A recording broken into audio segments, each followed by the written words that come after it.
Hi, let me show you how to scan Wi-Fi QR code on iPhone. For that, we need to start by going in Control Center.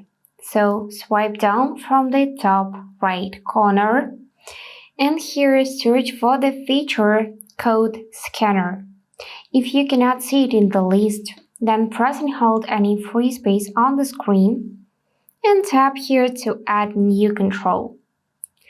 After that, you just need to search for the feature Scan Code.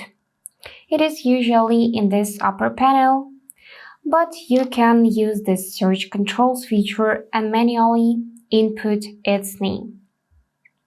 Great, now by clicking it, we'll add this icon to Control Center, where you can resize it and also reorder. Now, to save changes, just tap any free space on the screen.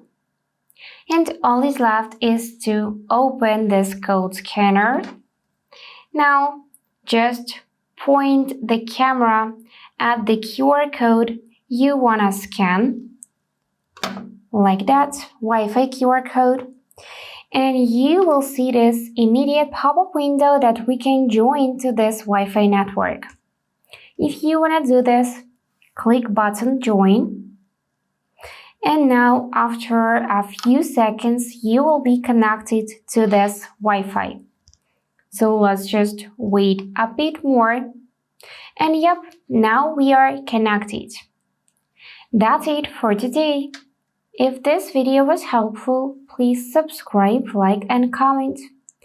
And I wish you all the best. Bye bye.